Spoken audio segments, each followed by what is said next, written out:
High guys, welcome to my channel. আশা করি সবাই খুব ভালো আছো, আমিও খুব ভালো আছি। ফাইনালি আজকের দিনটা এলো, পয়লা মে। কি ভাবছিলাম যে পয়লা মে কবে আসবে, অনেক দিন ভিডিও করা হয়নি।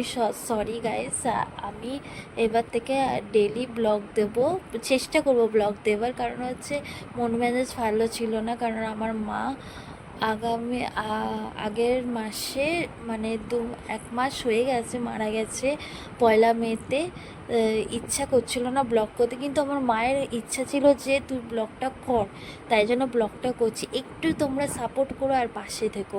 একটু মন ভালো করার জন্য আমরা সবাই মিলে বেরিয়ে পড়েছি জগন্নাথ দেবের উদ্দেশ্যে। পুরী না, দীঘাতে যাচ্ছি। 4 দিনের জন্য যাব, ঘুরে চলে আসবো। এ দেখো আমরা পৌঁছে গেছি সবাই মিলে। 4টে মেয়ে আগে চলে এসছে, 4টে ছেলে পরে আসছে। মানে ছেলের মধ্যে বাবা, দাদা, বাবা, কাকা, মামা এরাই গেছিলো, জিজু সবাই। এই দেখো এতক্ষণে এসে পৌঁছালো। বাচ্চারা মধ্যে কখন থেকে বলছিলাম আসো আসো আসো করে। এই দেখো বসে পড়েছি। পুরো দীঘাটায় বসে বসে গেছে, কোমর চোমর সব ব্যথা। উপরের সিট, স্লিপার সিট একটুও পাইনি। কিন্তু বাসটা কিন্তু খুব সুন্দর ছিল। তোমরা যদি যাও ট্রেনে করে যেও না, কিন্তু এই বাসে করে যেও, খুব সুন্দর বাসটা। আরে সেদিনকে এত ঠান্ডা লাগছিল, কি সুন্দর দেখতে পাচ্ছ, বেরিয়ে পড়েছি। এত ভালো লাগছিল যে সবাই মিলে আবার বেরালাম। শুধু একজন ছিল না, আমার মা। খুব মিস করছি মাকে, মিস করছিলাম যেতে যেতে। যে সব এই সব সময় তো মায়ের সঙ্গে ঘুরতাম, এই প্রথম বাবার সঙ্গে ঘুরতে পেরেছি। জানতাম না যে কেমন হবে। এই দেখো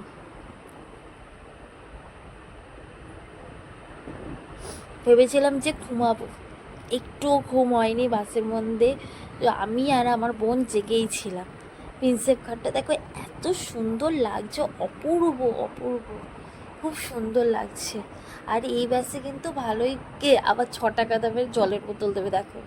আমি জানতাম যে এটা 10 টাকা, তারপর দাম দেখি 6 টাকা বোতলও দেবে। এর টিকিট হচ্ছে, নিচে স্লিপার হচ্ছে, উপরে স্লিপার হচ্ছে 500, নিচে হচ্ছে 300। তারপর হচ্ছে তারপর টিফিন কোলাঘাট এলো।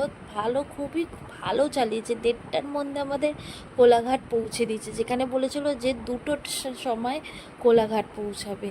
তারপর 4:30টের সময়, 4:10 আমাদের দীঘা নামিয়ে দিয়েছে। আর ওখানে গিয়ে এত ঠান্ডা লাগছে, আমরা ভাবছিলাম যে কি করব, যে ঠান্ডা কেন লাগছে। আমি তো তার মধ্যে শর্ট ড্রেস নিয়ে এসেছি, সবাই বলছে কেন নিয়ে এসেছি, সোয়েটার নিয়ে এসে বলছে। আমি বলছি হ্যাঁ। দেখো 4:45টার সময় দেখা হবে নেক্সট ভিডিওতে। কন্টিনিউ করছি নেক্সট ভিডিওতে পার্ট।